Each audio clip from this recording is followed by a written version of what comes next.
ዛሬ ርዕስ ለምትፈልጉ የነገርኩህን እስካደርግልህ ድረስ አልተውከም ወይም አልተውሽም። ኢየሱስ ጌታ ነው። ለያዕቆብ እግዚአብሔር እዚህ ጋር መጥቶ የተስፋ ቃል ገብቶለታል። ይሄንኑ ቃል በቃል ራሱ ምዕራፍ 1:5 ላይ ለኢያሱ ሲነግር ታያላችሁ። እግዚአብሔር እንደተናገረ ነው የሚያደርገው። እግዚአብሔር የተናገረውን ነው የሚያደርገው። የእግዚአብሔር አምላካችን ስም የተመሰገነ። ከእግዚአብሔር ባህሪ አንዱ እግዚአብሔር ታማኝነቱ ነው።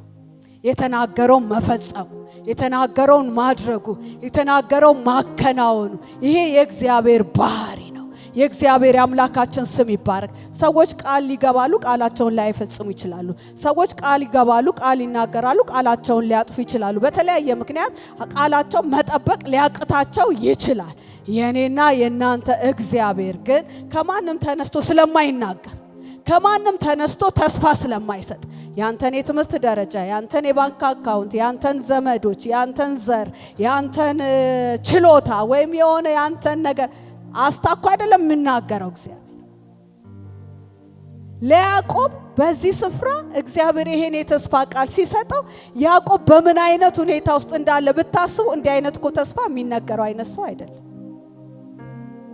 ለያዕቆብ አሁን ይሄን የተስፋ ቃል ስታወርድበት ትንሽ እግዚአብሔር ስለሆነ ነው የተናገረው። ሰው ብትሆን አትናገርም።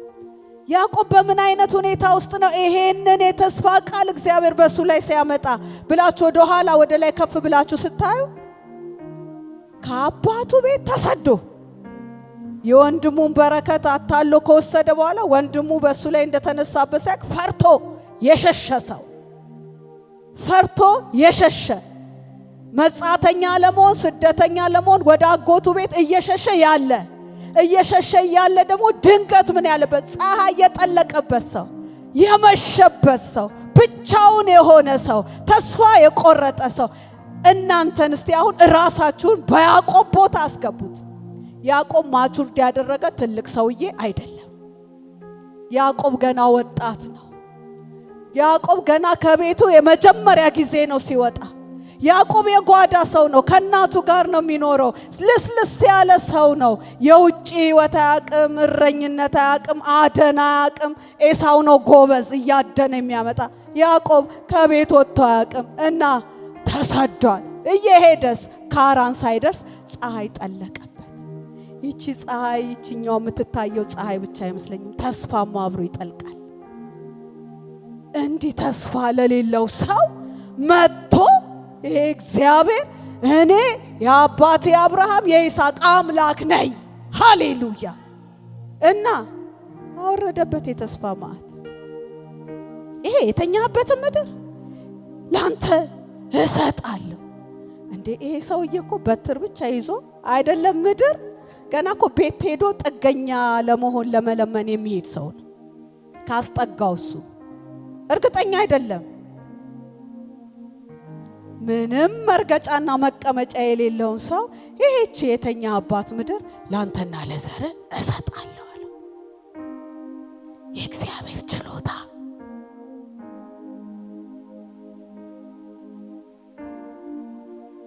ምን አይነት እግዚአብሔር ነው! በመሸበት በተኛበት ሰዓት ነው አይደል ይሄን ያለው። በዛ በመሸ ሁኔታ፣ በዛ ፀሐይ በጠለቀ ሁኔታ፣ በዛ ተስፋ በማይሰማ ሁኔታ፣ በዛ በብቸኝነት ሁኔታ፣ በዛ በፍርሃት ሁኔታ እግዚአብሔር በምን አይነት ሁኔታ ነው ተስፋ የሚሰጠው? ግን አይገርማችሁ? በበረታችሁ ጊዜ እኮ አይመጣም። አንዳንዴ ጾም ጸሎት ይዛችሁ ተነቃቅታችሁ ምናምን እግዚአብሔር ምንም አይልም። እኔ ይገርመኛል ይሄ ባህሪው። የደከመ ተስፋ የቆረጠ ምንም ተስፋ ማይታየው እግዚአብሔር ምን ነክቶህ ነው የምትሉት? በዛ ሁኔታ በዛ ጨለማ ውስጥ መጥቶ እግዚአብሔር በአዲስ ኪዳን ለናትናኤል ነው ሰማይ መሰላል ተዘርግቶ ከዚህ የሚበልጥ ታያለ ያለውን እኮ አየ። እሱ በብሉይ ኪዳን ሆኖ አየ ተኝቶ። የአዲስ ኪዳን መገለጥ እኮ ነው። ሰማይ ተከፍቶ መላእክት በመንሰላል ሲወርዱና ሲወጡ አየ። እግዚአብሔርም ከሰማይ ቆሞ ደግሞ የተስፋ ቃል ሲሰጣ ምን አይነት ብለሲንግ ነው! ምን አይነት ድል ነው! የእግዚአብሔር አምላካችን ስም የተመሰገነ። ከዛ እግዚአብሔር ይሄንን የተስፋ ቃል ሰጠ። 7 የሚሆኑ የተስፋ ቃሎች ናቸው የሰጡት። ምክንያቱም ምንድን ያልነው የተናገርኩልን እስካደርግ ድረስ እግዚአብሔርን መያዝ ትፈልጋላችሁ? እግዚአብሔርን ማለት መንገድ አቅጣጫ ማሳጣት ትፈልጋላችሁ? የተናገረውን ነው የሚያደርገው። በህይወትሽ በቤተ ክርስቲያን እግዚአብሔር ከተናገረው ውጪ ምንም አያደርግም። እና ቃሉን አንስታችሁ ስትጸልዩ እግዚአብሔር እምቢ ማለት አይችልም። እንዲህ ብለኸኝ ነበር ካላችሁት እግዚአብሔር ቃሉን ማጠፍ አይችልም።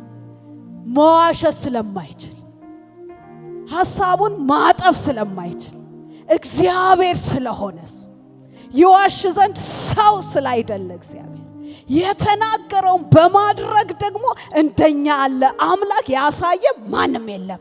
ይሄ መጽሐፋችን የሚነግረን የእግዚአብሔርን ታማኝነት ተናግሮ ማድረጉን በታሪክ ሁሉ ውስጥ አይተናል። የእግዚአብሔር ስም የተመሰገነ ይሁን። ምን ብሎሃል? ምን ብሎሻል? የተኛህባትን ምድር ላንተ እሰጣለሁ። አንደኛ እሰጣለሁ ካለ እግዚአብሔር ይሰጣል። ከዛ ለያዕቆብ የናገረው እናንተን ራሳችሁ ታውቃላችሁ። ዘርን እንደ ምድር አሸዋ አበዛዋለሁ። ይሄ ሰውዬ እንኳን ዘር ምንም እኮ አይታየው፣ ብቻው በትር ይዞ የወጣ ሰውዬ ዘርህን እንደ ምድር አሸዋ። ይሄ ለማመን እኮ እብደት ይጠይቃል። ትንሽ ከአእምሮ ወጣ ማለት ይጠይቃል። እንደ ምድር አሸዋ ነው ዘርህን ማደርገው። እግዚአብሔር አላደረገም እንዴ? የስንት ክፍል ሰራዊት አረገው? ሶጣ በትር ይዤ ነበር የወጣሁት አለ። አሁን የ4 ክፍል ሰራዊት አርጎኛል ብሎ እግዚአብሔር ታማኝ እንዴት ቤት ወዴት አይባል ካለ እግዚአብሔር ያለውን የሚያደርግ አምላክ ነው። ዘርን እንደ ምድር አሸዋ አበዛዋል። የምድር ሕዝብ አንተና ካንተ ዘር የተነሳ ይባረካል። ያዕቆብ እንደምታውቁ ስለ በረከት በስማ በረከት ካላችሁት የትም ውስጥ ይገባል። ምንም ወንድሙ መጥቶ ምስር ወጥ ሲለው በቃ ብኩርና አንስጠኝ ይላል። እሱ በረከት ነው ይፈልጋል። እናትየው በደንብ አርጋን ያሳደገችው ይሁን ልትሰማለህ። በተረገዛችሁ ጊዜ ራሱ እግዚአብሔር እንዲህ ብሎሃል፣ አንተ ነህ የበላይ የምትሆነው፣ አንተ ነህ የምትገዛው፣ አለቅነት ያንተ ነው ምናምን ብላ በደንብ ሳትነግረው አትቀርምና እሱ ቤት አድርጎ ያችን ፉልፊል እንደሚያደርግ ወደ ህይወቱ እንደሚያመጣ ነውና በቃ ይመስለዋል የተከፈተ ሁሉና ሲመጣ በቃ ብኩርና ደግሞ ታውቃላችሁ በድሮ ጊዜ ያው በኩር ነው የሚወስደው በረከት። ስለዚህ በኩር ካልሆንክ አይሆንም ማለት ነው ይልና ብኩርናን ካልሰጠኝ ብኩርና ምን ነው ብሎ ያሲዮስ ለያዕቆብ ግን ብኩርና ማለት ትልቅ በረከት እንደሆነ ያውቃል። ከዛ ደግሞ እናትየው እንደገና እግዚአብሔር ለኤሳው በረከትን እሰጣለሁ አድና አምጣልኝ ሲለው ያንሰማችና እናትም አሁን በላሁን ግባ አባት ሊባርክ ነው። የመጨረሻ ቃል የአባቶች በጣም ከባድ ነው ታውቃላችሁ። እዚህ ያላችሁ አባቶችም ለልጆቻችሁ ይሰራል እና እናቲቱም አሁን ባሏ የሚወደውን የሚጣፍጥ አይነት ምግብ ታውቃለችና በደንብ አርጋ ሰርታ አስገባችሁ። ያንንም በረከት አርጎ ዋሽቶ አታሎ ቢሆን ያዕቆብ መባረክ ነው ይፈልጋል። አልገባውም። አይ ቲንክ ትንሽ እግዚአብሔር ለበረከት እንደጠራው ለበረከት እንደተፈጠረ ገብቶታል፣ ግን ወይውና መንገዱ አልገባውም። እግዚአብሔር በዚህ ምክንያት ተሰደደ። እግዚአብሔር መጥቶ በዘርና በአንተ ምክንያት ደግሞ አሕዛብ ሁሉ የምድር ሕዝብ ሁሉ ይባረካል አለው እግዚአብሔር ይሄንን ሰውዬ። አንዳንዴ እኮ ባህሪያችንን አይተው ሰዎች አንመጥንም እኮ ለአንዳንድ ቦታ። እግዚአብሔር ይሄንን ሰውዬ አንተ ዋሽቶ አታሎ የመጣ ሰውዬ እንዲህ ትላለህ ብናቅ ራሱ ትንቢት ለመናገር ይከብደናል። ሌባ ለሆነ ሰው ሌባ መሆኑን አውቄ እግዚአብሔር ባንተ ምናምን ብዬ ጌታ እንኳን መልእክት ቢያመጣ ሊተናነቀኝ ይችላል። እግዚአብሔር ለዚህ ሰውዬ ባንተ አማካኝነት የምድር ወገን ሁሉ ይባረካል። እናንተ ሁላችሁ እኮ የዚህ በረከት ውጤት ናችሁ እኮ። እኛ ሁሉ እኮ እዚህ ጋር የተነገረለት እኛ ሁሉ ተባረክን እኮ። የአብርሃም በረከት በክርስቶስ ኢየሱስ ወደ እናንተ ነው አይደል? መጣ እኮ እኛ ጋር። ለያዕቆብ ይሄን ሁሉ አይቶ እግዚአብሔር አዲስ ኪዳን ሁሉ አይቶ እኔና እናንተ የወገን ሁሉ በክርስቶስ የሚያደርገውን ሐሳብ ሁሉ ገለጠለት። እኛም የዚህ በረከት ተቋዳሾች ሆነ። እጠብቅሃለሁ አለው። በምትሄድበት ሁሉ ቀላል እንዳይመስላችሁ። ሰውየው ያለበትን ሁኔታ አስቡት። ማታ ነው፣ ሌሊት ነው፣ ብቻው ተኝቷል፣ ጨለማ ነው። ምን እንደሚያጋጥመው አያቅም። ኤሳው ከኋላ አለ፣ ሊከተለው ይችላል፣ አያቅም። ነገ ደግሞ ላባ ጋር ምን እንደሚደርስበት አያቅም። ስለዚህ በምትሄድበት ስፍራ ሁሉ እጠብቃለሁ። እግዚአብሔር ጋራንቲ እየሰጠ በዛ ዘመን ምን ተብሎ ይታመናል? አማልክት፣ የአሕዛብ አማልክት ከቀበሌያቸው አይወጡም አሉ። ለመጠበቅ ከቀበሌያቸው አይወጡም፣ ከክልል አይወጡም። ለምሳሌ ኦሮሚያ ክልል ከሆነ አማራ ክልል መሄድ አይችሉም። ጣዖታቱም እንደዛ ናቸው። አማልክቶቹ ሄዶ ያዕቆብን እዛ መጠበቅ አይችልም። እዛ ከቤርሳቤን የተነሳው እዛ ያለ ጣዖት ካራን ሄዶ መጠበቅም አይችልም። ክልሉን አንተ መናፍስት ራሱ ክልላቸውን አስጠብቀው ነው የሚሰሩት። ክልል አላቸው። እና እግዚአብሔርስ የትም እኔ ቤርሳቤ ብቻ አይደለሁም፣ እኔ በቤቴል ብቻ አይደለሁም፣ ካራንም ገብተህ እዛ ላባ በጣም አስቸጋሪ ሰውዬ ነው፣ እዛ ሰውዬ ቤት እጠብቅሃለሁ። እና እግዚአብሔር የትም አለ። የኛ አምላክ ብቻ ነው በፈለጋችሁት ጊዜ በፈለጋችሁት ስፍራ ሁሉ ጊዜ መገኘት የሚችል። የአሕዛብ አማልክት አጋንንቶች ናቸው፣ ጣዖታት ናቸው፣ የሰው እጅ ስራ ናቸው። የትም መገኘት አይችሉም። ሰዎች ናቸው ጆሮ የሰሩላቸው አይሰሙም። ሰዎች ናቸው ያያሉ ብለው አይን ያደረጉላቸው አያዩ። ሰዎች ናቸው አንደበት ቅርጽ የሰጧቸው መናገር አይችሉም። የኔና የናንተ እግዚአብሔር ሕያው ነው። ኢየሱስ ጌታ ነው። እጠብቅሃለሁ፣ ከዛ ወደዚች ምድር መልስሃለሁ። የያዕቆብ ካርታውን የሄደበትን ካርታ ሳይ ሬክታንግል ነው ሄደው። አይገርማችሁም? በስማ እንዲመጣ ከቤርሳቤ ከነዓን ነው። እግዚአብሔር ከነዓንን ተስፋ ቃል ይገባላቸው ለአባቱም ለይስሐቅ ለሱም እንዲመጡ ቤቴል መጣ። ከዛ እንዲ ካራን መጣና እንዲ ሲዞር እንዲ ዙሪያን ይዞረው። ከዛ እዚህ ጋር ጵኒኤል አለች። ከዛ በኋላ ነው ተመልሶ ከከነዓን ወደ ከነዓን። ስናወራው ቀላል ይመስላል። የተጻፈው በ5 ምዕራፍ ውስጥ ነው። ይሄ የያዕቆብ ታሪክ ግን የ20 ዓመት ታሪክ ነው። የነገርኩን እስካደርግልህ ድረስ አልተውህም። ነገ የሚሆን አይመስል፣ ከእንቅልፉ ሲነቃ ወዲያው የሚሆን አይመስል። የ20 ዓመት ታሪክ በ5 ምዕራፍ ለኛ እንድትመቸን ተደርጎ ተቀንብቦ ተጽፎ የተቀመጠልን የያዕቆብ ታሪክ። እጠብቅሃለሁ፣ ደግሞ ወደዚች ተስፋ ወደ ሰጠው ምድር መልስሃለሁ። ምንም እስካሁን ድረስ አንተ ይሄን አድርግ የሚል ነገር ያለመኖሩ ነው የገረመኝ። እኔ አንተ ይሄን ብታደርግ እኔ ይሄን አደርግልሃለሁ የሚል ምንም ነጎሽሽን ይሄ ውል ስምምነት አታዩ። እግዚአብሔር ከራሱ የተነሳ ሃሌሉያ፣ ከራሱ የተነሳ ለያዕቆብ ከራሱ የተነሳ ያዕቆብ ምንም አስተዋጽኦ አላደረገ። ምንም የምትጥሩ ሰዎች ካላችሁ እግዚአብሔርን ለማገዝ የተስፋ ቃሉን ለመፈጸም እንደ ያዕቆብ ቶሎ እንዲፈጸም አንዳንዴ እኮ እናግዘዋለን። እግዚአብሔር ቆይ በዚህ ጋር አጠር ለማድረግ ለመርዳት ለማገዝ እግዚአብሔርን እኔ ሞክሬ አውቃለሁ። እናንተ አታደርጉም፣ ጨዋ ናችሁ። እኔ ስንት ጊዜ ወጥቼ ስንት ዘመን አስበልቻለሁ። እንደ ያዕቆብ መሰላችሁ? 20 ዓመት እኮ ነው ገመስ 20 ዓመት ብዙ እኮ ነው። 20 ዓመት እኮ ቁርስ አድርጎ ከህይወቱ ላይ ያጣው። በዚህ ውስጥ የእግዚአብሔር ሉዓላዊነት እንዳለ ቢሆንም ግን ደግሞ የሄደበት መንገድ ደግሞ ያስከፈለው ነገር አለ። መልሰሃለሁ አለው። እንደወጣ አትቀርም መልሰሃለሁ ወደዚህው ነው ቦታ ስገባ ቤቴል አማኑኤል እያየው ነበርና ወደ ቤቴል መመለስ ይሆናል። ወደዚች ራእይ ወደ ሰጠው ወደ ተናገርኩ ቃል ወደ ገባውልህ ወደዚህው ስፍራ መልሰሃለሁ። እግዚአብሔር የተናገራችሁ ስፍራ መመለስ ይሆንላችሁ። ከዛ መጨረሻ ላይ አልተወህም ነው።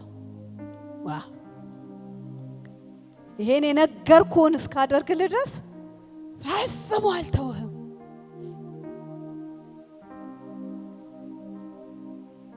እንደ እግዚአብሔር ያለ ማንም የለም ወገኖች። እግዚአብሔር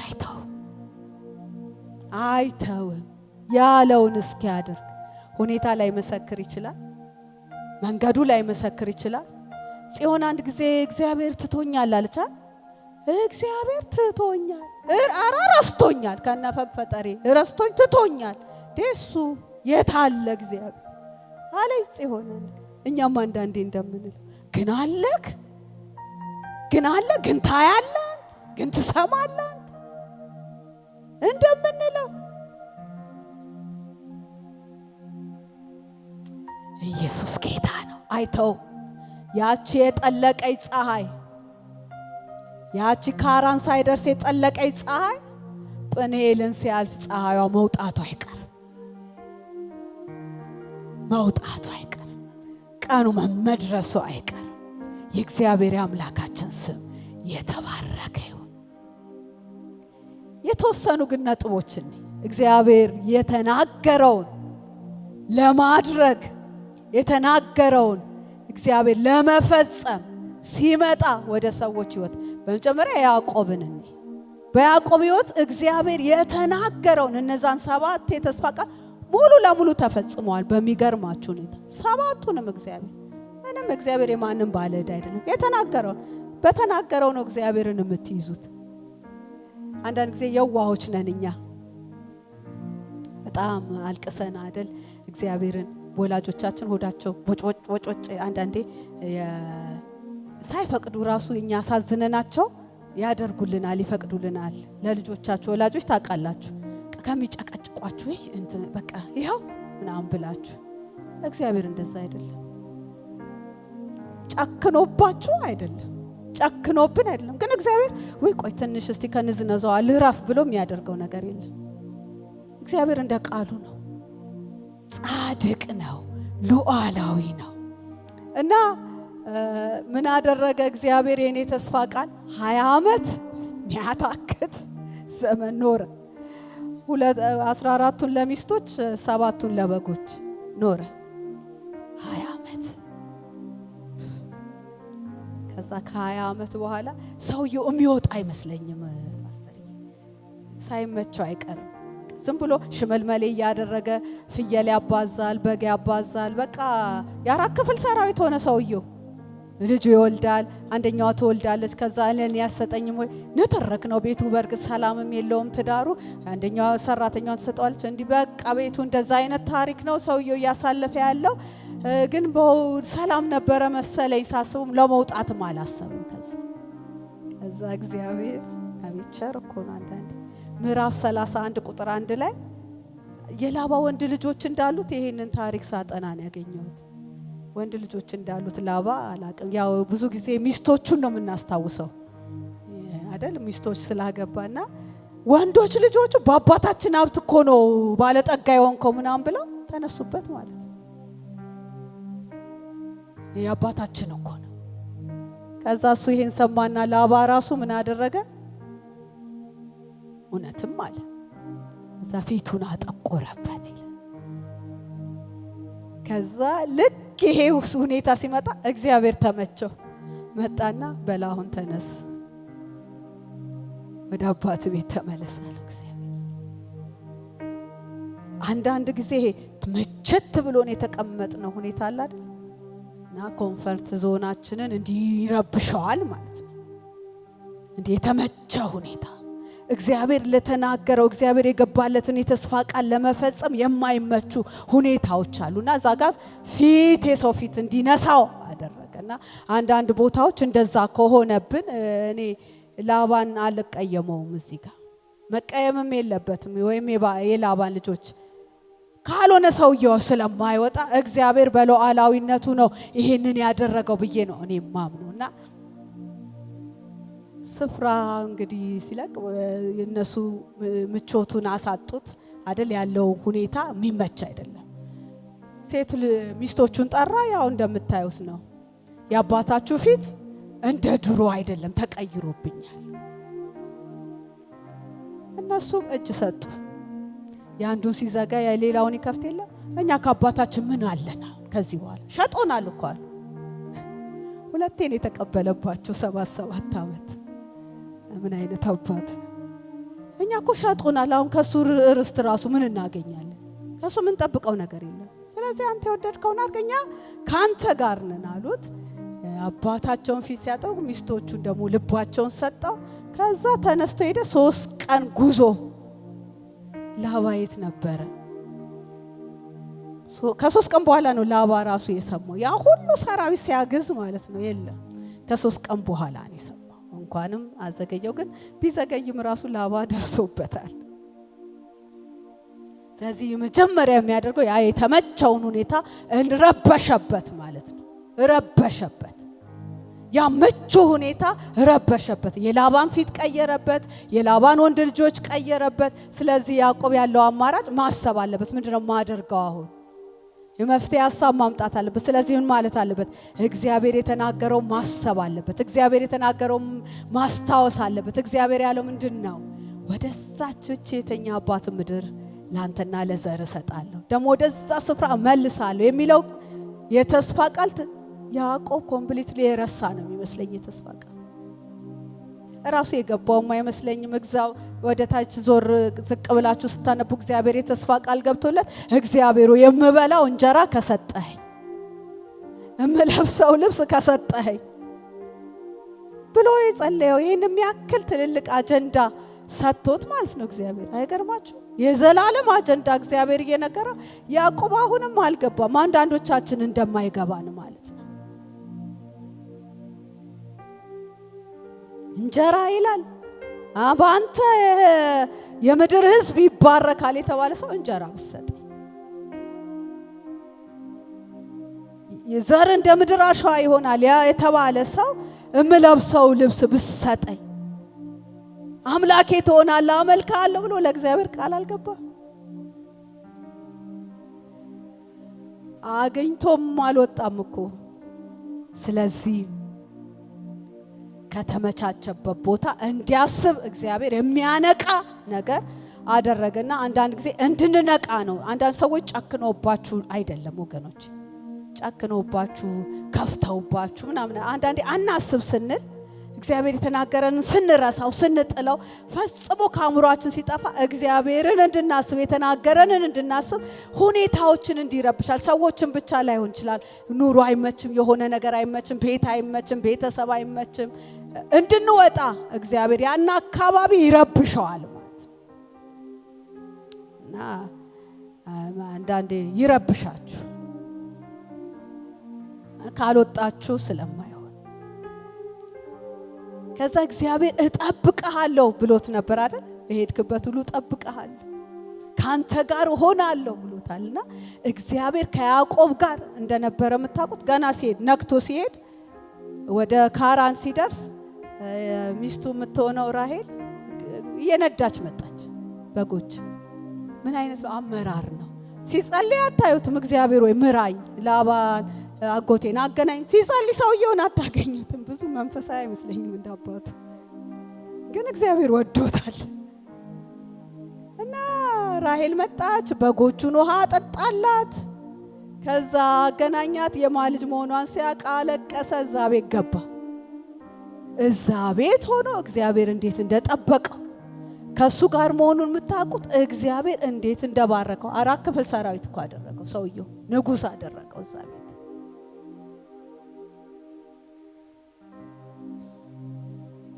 ዘፍጥረት ምዕራፍ 31 ቁጥር 29 ላይ ደግሞ ላባ ተከተለው አይደለ? ተከተለው። ከተለው።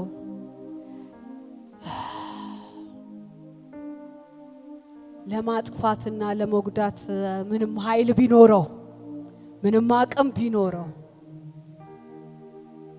ያዕቆብ ለስላሳ ነው። ጦርነት አይችልም። እሱ መሸሽ ነው የሚችለው። ያዕቆብ መዋጋት አይችልም። ፈሪ ነው።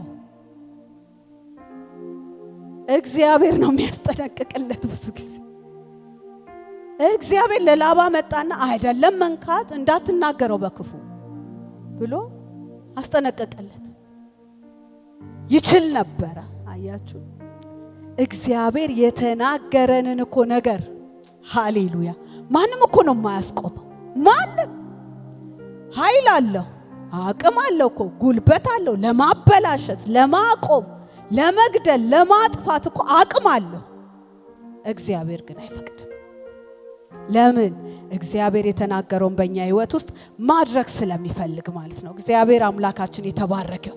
ስለዚህ እግዚአብሔር ጠበቀው። ጠላት ከሆነበት ከላባ ጠበቀው፣ ከብዙ ሁኔታ ጠበቀው። ከዛ በኋላ እንደምታስታውሱት ያዕቆብ ትክክለኛ የሆነ መንፈሳዊ ማንነት እንዲኖረው ነው ያደረገው። ሶስተኛ ወደ ያቦቅ መጣ አይደል? ጵኒኤል ላይ አሻገረ። የሱ የሆነውን ሁሉ አሻገረ። ላባን እፎይ ተገላገለ። ከፊት ደግሞ ሌላ ይጠብቀዋል። ገና ኤሳው ይጠብቀዋል። እሱን እንዴት ያልፈዋል? እዚህ እሱም ስጋት አለበት፣ እሱም ፍርሃት አለበት። ያዕቆብ አሁንም በፍርሃት ነው ያለው። እዚህ እሱን ለማለፍና እሱን ለመሻገር ደግሞ እሱ ወደ ኋላ ቀረ። እግዚአብሔር ጋር ሲታገል ቆየና እግዚአብሔርም ነካው፣ ስሙን ቀየረ፣ ማንነቱን ቀየረ። እውነተኛ መንፈሳዊ ባርኮት እዛ ጋር ገባው። ካልባረከኝ አልለቅህም እንዴት ይላል 4 ክፍል ሰራዊት የሆነ ሰው።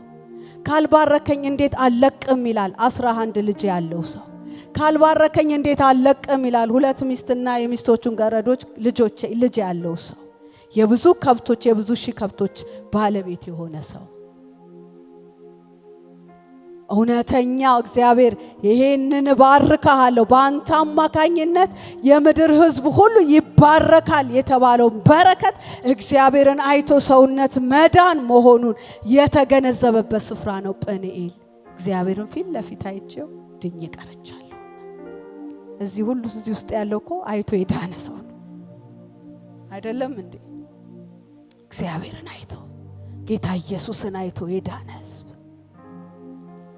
ምን ልላችሁ ፈልጌ ነው? እግዚአብሔርን እመኑ፣ በእግዚአብሔር ታመኑ። እግዚአብሔር ምንድነው በህይወታችሁ አደርጋለሁ ያለው? እግዚአብሔር ምንድነው በህይወታችን አደርጋለሁ ያለው?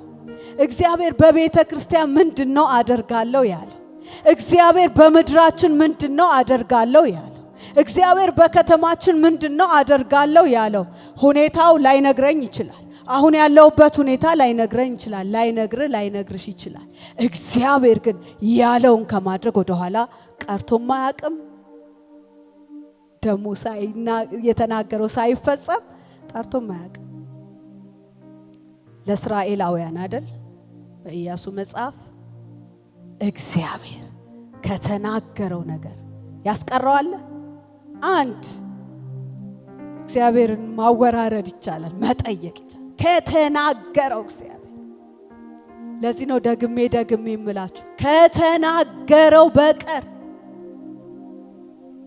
እግዚአብሔር ያላችሁ ነገር ካለ በህይወታችሁ ይሄን አደርጋለሁ ካላችሁ እግዚአብሔር ይበላችሁ እንጂ እግዚአብሔር ይናገራችሁ እንጂ ከሱ አፍ አዳምጡ እንጂ ከመንፈሱ ስሙ እንጂ እግዚአብሔር ያንኑ ነው የሚያደርገው። ያንኑ አሁን እኛ እያንዳንዳችን እኔ ልሸከመው ማልችለው ብዙ የተስፋ ቃል አለኝ፣ ገና ያልተነካ፣ ገና ያልተደረሰ፣ ገና ያልተወረሰ። ያንኑ ይጠብቃል። ያንን ነው እግዚአብሔር የሚያደርገው። የኛን ዊሽ አይደለም፣ የኛን ፍላጎት አይደለም፣ የኛን ምኞት አይደለም እግዚአብሔር ማድረግ የሚፈልገው። እግዚአብሔር ግን በህይወታችን የተናገረውን ያንኑ ግን እግዚአብሔር ያደርጋል። ስለዚህ ለኛ ያለው አስተምሮ ምንድነው ካላችሁ በህይወታችሁ እግዚአብሔር የተናገረው መቼም ቢሆን ሳይደረግ አይቀርም። እኔ ሳላይ አልሞት ቀብራችሁ ካላችሁ ትታችሁት ካለ እግዚአብሔር የነገራችሁን እረስታችሁት ካለ አንዳንድ ሰው ጎበዝ ነው ይጽፋል ማለት እግዚአብሔር የተናገረውን ትንቢት ይጽፋል። አሁን ደግሞ ጥሩ ነው ኦዲዮም ይቀዳል እግዚአብሔር ሲናገር የተናገረው እና ቤት ገብቶ ያገላብጣል። እኔ እቀናለሁ ግን ቢሆንልኝ ባጽፉትም ባይጻፍም እግዚአብሔር አይደል ለማስታወስ ነው አመንጽፈው የተጻፈ ባይኖራችሁ የተቀዳ ባይኖራችሁ የረሳችሁት ቢሆን ተስማ ይላችሁም ቢሆን ታውቃላችሁ እንደ ያዕቆብ አንዳንዴ ሲረብሸን ተስል እንዲህ ብሎ ይነበርኮ እንላለን። የዛ ሰዓት ማስተዋል ነው ያለብን። እግዚአብሔር ያለውን ሊያደርግ እየተንቀሳቀሰ ነው ማለት ነው። እግዚአብሔር ያለውን ለመፈጸም የሆነ ነገር ጀምሯል ማለት ነው። አትጨነቁ ይሄን እግዚአብሔር እኮ ብዙ ነው ያለኝ የትኛው ይሆን ብላችሁ አትጨነቁ። እግዚአብሔር አይረሳም። የኛ ሚሞሪ ነው በጣም አጭር። የኛ ሚሞሪ ነው የሚረሳ። የኛ አእምሮ ነው የሚዘነጋ። የኛ ነገር ነው እግዚአብሔር የተናገረውን አስታዋሽም አይፈልግም። ጊዜው በደረሰ ጊዜ እራሱ ነገር መጀመር ይፈልጋል። ጊዜው በደረሰ ጊዜ እራሱ እግዚአብሔር ወደኛ ህይወት መምጣት ይጀምራል። ስለዚህ እግዚአብሔር የተናገራችሁ መቼ እንዴት እንደሚፈጸም ባይገባችሁም ባትረዱትም እግዚአብሔር ሆይ ያልከኝ ይሆናል። እግዚአብሔር ታማኝ ነው። እግዚአብሔር ታማኝ ነው። ስለዚህ በእምነት እግዚአብሔርን ጠብቁ ልላችሁ እወዳለሁ። በሁኔታዎች ላይ አትተማመኑ። በሁኔታዎች ላይ መተማመን አንችልም። ዛሬ ያለው ነገ የለም። በሰዎች ላይ መተማመን አንችልም። ዛሬ አይዞ ካንተ ጋር ነኝ አጠገብ ቆማለሁ ምናምን ያለ ነገ አይቆምም። የሰዎች ሁኔታ ይቀየራል፣ ነገሮች ይቀየራሉ፣ ሁኔታዎች ይቀየራሉ። በሁኔታዎችም በነገሮችም መካከል ሁሉ ጊዜ ያው ሆኖ የሚኖር ብትተማመኑበት ልትተማመኑበት የምትችሉት ብትደገፉት ልትደገፉበት የምትችሉት እግዚአብሔርና እግዚአብሔር ብቻ ነው። ስለዚህ በህይወታችሁ በየትኛውም ሁኔታ ውስጥ እያለፋችሁ ቢሆን ያዕቆብ እኮ እያለፈ ነው። ደሞዙን ስንቴን የቀያየረበት ስንቴን የለዋወጠበት በዛ ሁኔታ ተስፋ የሚያስቆርጥ ብዙ ነገሮች እኮ አሉ በህይወታችን። በዛ ሁኔታ ውስጥ ግን እግዚአብሔር ያላችሁን ይዛችሁ ቆሙ።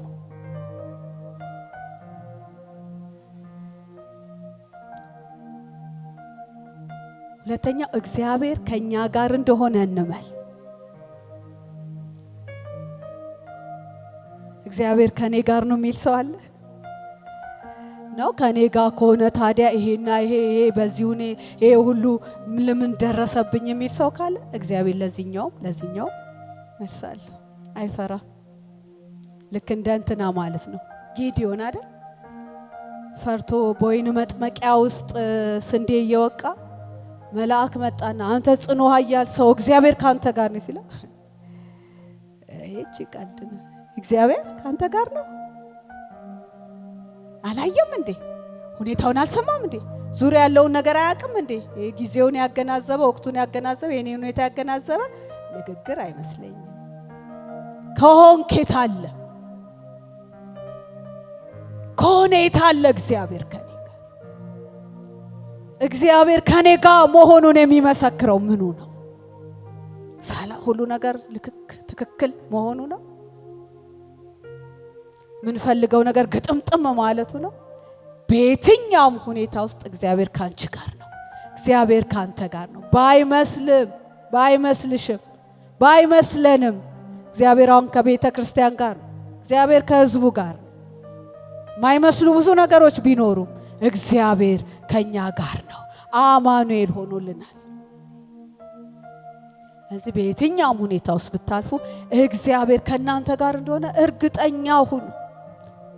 ስሜታችሁን ሁኔታዎችን አትሱ። በሄድክበት ሁሉ እጠብቅሃለሁ፣ ካንተ ጋር ሆናለሁ። ሌላው ምቾታችሁን ለመልቀቅ በቃ ፈቃደኛ ሁኑ። እግዚአብሔር ሊያስለቅቃችሁ የሚፈልገውን ነገር ለመልቀቅ ስፍራ ቢሆን ሰው ቢሆን ለመልቀቅ የሚረብሻችሁን እግዚአብሔርን ያልተመቸው ነገር እግዚአብሔር ለመፈጸም የተስፋ ቃሉን ለማድረግ አንዳንድ ጊዜ አጠገባችን ያለውን በጣም ወዳጃችን የሆኑ ምትተማመኑበት እሷማ ለእኔ እኮ የምንለው ያንን ሰውዬ ፊቱን ይቀይርባል። እንዴ እሱማ ኧረ በቃ አለኝ ትላላችሁ። ሰው አለኝ እኔ እንዳትሉ እግዚአብሔር ብቻውን ነው። ይኸውልህ ማዳን ከፈለገ ብቻውን፣ መስራት ከፈለገ ብቻውን። የሆነ ሰውዬ ገብቶ ምስጋናውን ማካፈል አይፈልግም እግዚአብሔር። እኔ አበለጸኩት እንዳይል፣ እኔ አደረኩለት እንዳይል፣ እኔ እስከዛ የሰዎች እንደዛ አይነት ነገር ከሆነ በቃ አንተ ብቻን ከእግዚአብሔር ጋር በቂ ነህ። አንቺ ብቻሽን ከእግዚአብሔር ጋር ማንም ባይኖር ምንም አትሆኑ። ሁኔታ ቢቀየር ምንም አትሆኑ። ሰው ቢቀየር ምንም አትሆኑ። ብቻ እርግጠኛ ሆኖ እግዚአብሔር ከእናንተ ጋር እንደሆነ። እሱ ነው ፊቱን የማይቀይር፣ እሱ ነው ፊቱን የማይቀየር። እኔ በዘመን በህይወቴ አይቻለሁ። እግዚአብሔር ብቻ ነው የማይቀየር። ብታገኙ ያው፣ ብታጡ ያው፣ ብትታመሙ ያው፣ ጤነኛ ብትሆኑ ያው፣ ቢሞላላችሁ ያው፣ ድል ብታገኙ ያው። ሰው እኮ ድል ሲኖር ነው አብሮ የሚጎ ማን ይፈልጋል? የወደክ ጊዜ፣ የደከምክ ጊዜ፣ የመሸ ጊዜ፣ ጨለመ ጊዜ፣ ብቻህን የሆንክ ጊዜ ማን ይፈልጋል? ለእንዲህ አይነት ሰው አብሮ የሚሆን እግዚአብሔር ብቻ ነው። እግዚአብሔር ብቻ ከኔ ጋር ነው ማለት ይችላል። እግዚአብሔር ከኔ ጋር ቢሰማችሁም ባይሰማችሁ፣ ስሜታችሁ ቢነግራችሁም ባይነግራችሁ፣ ያላችሁበት ሁኔታ እግዚአብሔር ከናንተ ጋር መሆኑን ቢመሰክርላችሁ ባይመሰክርላችሁ፣ ሁሉ ጊዜ ከናንተ ጋር ሆናል ያለ እግዚአብሔር ሁሉ ጊዜ ከኛ ጋር አለ። በዚህ እርግጠኛ ሆኑ። እንኳን ተቀየሩብሽ፣ እንኳን ተቀየሩ። ስሙ ይባረክ። እንዲህ አደረግንላት እንዳይሉ፣ እንዲህ እኮ እኔ አድርጌላት ነው። ሰው ታውቃላችሁ በጣም ነው የሚፈልገው። እኔ እኮ የዛን ጊዜ እንዲህ እኮ ምናምን አድርጌልሽ፣ ትዝ ይልሻል፣ ትዝ ይልሃል። እግዚአብሔር ያን ሁሉ እንዳይሉ፣ አንዳንድ ጊዜ ሰው ያን ሁሉ ክሬዲት እንዳይወስድ በእኛ ህይወት ብቻውን ይቆላልፈዋል፣ ይዘጋዋል፣ ያዛጋ ያበላሸዋል፣ እዚህ ጋር እንትን ያደርገዋል። እና ብቻውን ይውሰዳ ከተመቸው፣ እሱ ከተመቸው፣ ጌታ ክብር ካመጣለት፣ ምስጋና ካመጣለት፣ እሱ ከከበረበት፣ እሱ ከነገሰበት፣ እሱ ከታየበት ይሁና ይሁና። እንኳን ዘጉት፣ እንኳን አበላሹት። እመኑኝ በእናንተ ጉዳይ ላይ ማንም እግዚአብሔር ሳይፈቅድ ማንም ሊረዳችሁም አይችልም፣ ሊከለክላችሁም አይችልም፣ ሊሰጣችሁም አይችልም፣ ሊነሳችሁም አይችልም፣ ሊዘጋባችሁም አይችልም፣ ሊከፍትላችሁም አይችልም። እግዚአብሔር ከእናንተ ጋር ካለ ማትወጡት ማታሸንፉት ነገር የለም። ኢየሱስ ጌታ ነው አለ። እግዚአብሔር ከኛ ጋር አለ። ጌታ ዓለም ሁሉ ለምን ጥርግ ብሎ አይሄድም? ብቻህን ከእግዚአብሔር ጋር፣ ብቻሽን ከእግዚአብሔር ጋር ቢደግፍ ራይ ባይደግፍ፣ አንዳንዴ ከሌ እኮ ቢኖር እንላልና ባይኖርስ? ስጋ ለባሽን ክንዳችን አናደርግ። እሱ መታመኛችን ነው። እሱ መታመኛችን ነው። እሱ የተናገረውን የሚያደርግ ነው። እሱ ብቻውን ታማኝ ነው። እሱ ብቻ ቃሉን የማያጥፍ ነው። እሱ ብቻ ቃሉን የማያጥፍ ነው። ሰው ቃሉን ያጥፋል። ሰው ቃሉን ይቀይራል። ሰው ሁኔታ ይለውጠዋል። ሰው ነገሮች ይለውጡታል። ሰው ይከብደዋል። ሰው አይችልም። እግዚአብሔር ግን ሁሉ ጊዜ ስሙ ለዘላለም ይባረክ። ሃሌሉያ። እንኳን ተቀየሩ። አንዳንዴ አንወጣውም ነበር። አንዳንድ ጊዜ አልወጣም ነበር። እነዛ ሰዎች ባይለወጡብኝ ኖሮ አልወጣም ነበር ከዛ ስፍራ። ተመችቶኝ እዛው ብቀር ኖሮ አልወጣም ነበር። እግዚአብሔርን አላየውም ነበር። እግዚአብሔርን አላውቀውም። እጁን አላየውም ነበር። ማዳኑን አላይም ነበር። የእግዚአብሔርን ችሎታ አላይም ነበር። የእግዚአብሔርን ምሕረት አላይም ነበር። የእግዚአብሔርን ፍቅር፣ የእግዚአብሔርን ታማኝነት አላይም ነበር። የሰው እጥር ያለ እጅ ምን ያደርጋል? የሰው እጥር ያለ ጉልበት ምን ያደርጋል? እግዚአብሔር ቸር፣ እግዚአብሔር ታማኝ፣ እግዚአብሔር እውነተኛ፣ እግዚአብሔር ትልቅ፣ እግዚአብሔር መልካም፣ እግዚአብሔር ደግ። ሃሌሉያ! በሄድንበት የህይወት ምዕራፋችን ሁሉ ታሪካችን የሆነ ስሙ ለዘላለም የተባረከ ይሁን። ሃሌሉ! እመኑ፣ እግዚአብሔር ከኔ ጋር ነው። ነገሩ ባይነግረኝም እግዚአብሔር ከኔ ጋር ነው። በየትኛውም ሁኔታ ውስጥ ጠላት እንቅፋት ቢያደርግ እግዚአብሔር እንደሚጠብቃችሁ አሳልፎ እንደማይሰጣችሁ እርግጠኛ ሁኑ። እርግጠኛ ሁኑ። የእግዚአብሔር እረኝነት ከናንተ ጋር እንደሆነ በአራተኝነት እርግጠኛ ሁኑ። ጠበቀው አይደል? ጠብቀዋለሁ። ጠበቀው ሊያደርሰን መንገድ ላይ የሚመጣ ብዙ አለ። እንዳንደርስ እግዚአብሔር ወደ ተናገረን፣ እግዚአብሔር ወደ አለን፣ እግዚአብሔር ወደ አየልን፣ እግዚአብሔር ወደ አሰመረልን፣ እግዚአብሔር ወደ ተናገረን ነገር እንዳንደርስ ጠላት በየትኛው ሁኔታ አርፎ አይቀመጥም። ወገኖች አርፎ አይቀመጥም።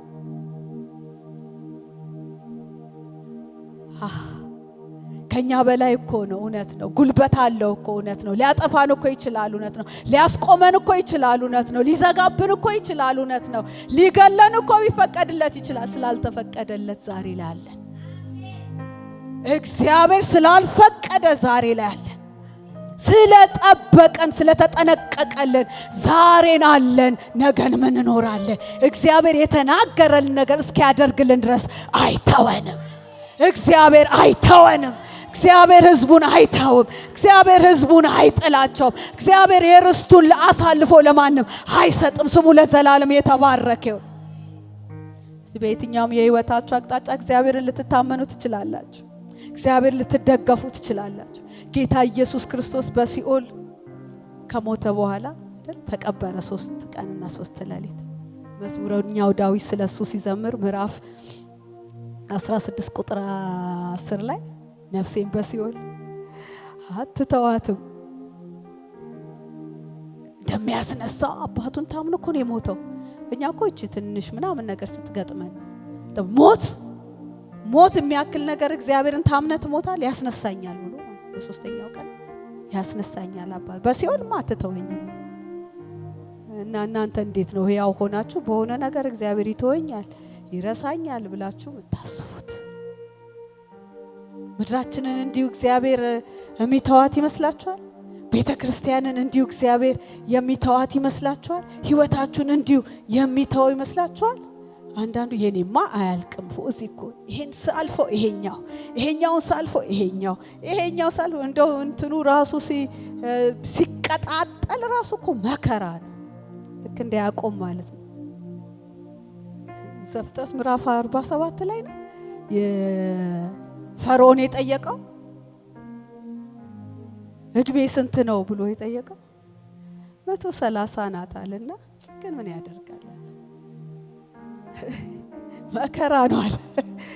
እንደ አባቶች አይደለም አለ መከራ ነው አለ። እንዲህ ምን ያደርጋል መከራ ነው ትሏላችሁ? መከራ የኔማ ማለቂያ ራሱ አለው ብለሽ አለው የሌለው መፍትሄ የሌለው ማለቂያ የሌለው በቃ መጨረሻ ላይ እኮ ሰውየው አርፎ ለያዕቆብ ነው በቃ 130 ዓመት 20 እንግዲህ ስትቀንሱ 110 ነው የኖረው ማለት ነው። 10 20 ያስበልቷል።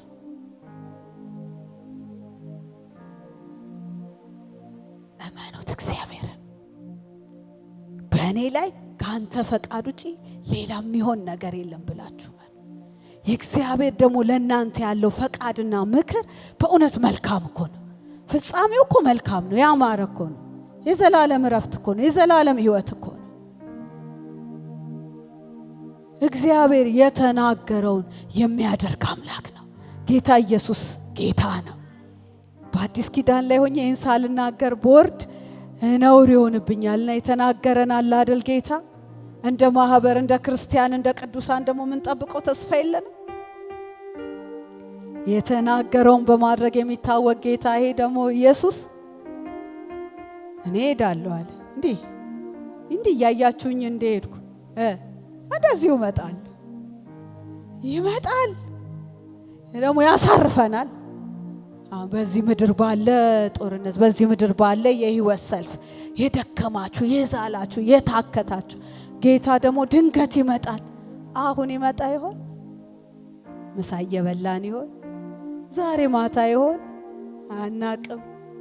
ይህ የክብር ተስፋ ያለው ጌታ ኢየሱስ በያዕቆብ አማካኝነት የምድር ህዝብና ነገድ ሁሉ ባንተ ይባረካሉ የተባለ የተባረክንበት ይሄ ዘር ይሄ ኢየሱስ ደግሞ ዳግመኛ ሊወስደን ከሱ ጋር ለዘላለም ሊያኖረን ወደዚህ ይመጣል።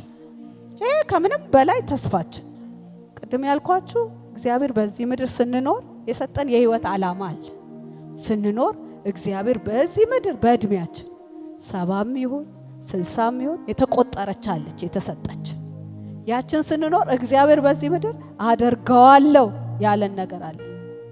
ያልሰማችሁ ካላችሁ አይ እኔን እንኳን ምንም ብሎኛ ያቅም ካላችሁ እዚህ ውስጥ ይሄ የተስፋ መጽሐፍ ነው።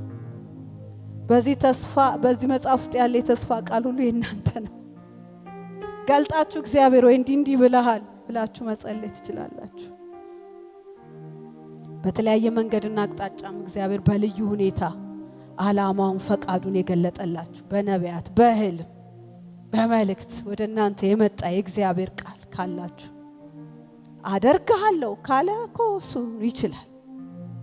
እሱ ልቀቁ፣ ራሳችሁን አታግዙት። እግዚአብሔር ድምፅህን አከብደዋለሁ ካለ ልቀቅ፣ በቃ ይችላል። እግዚአብሔር ከአሳ አጥማጅነት አምጥቶ እኔ ሰው አጥማጅ አደርጋለሁ ካለ የሱ ነው ችሎታ። አደርጋለሁ ብሎ ነው እዚህ ያለ ነው።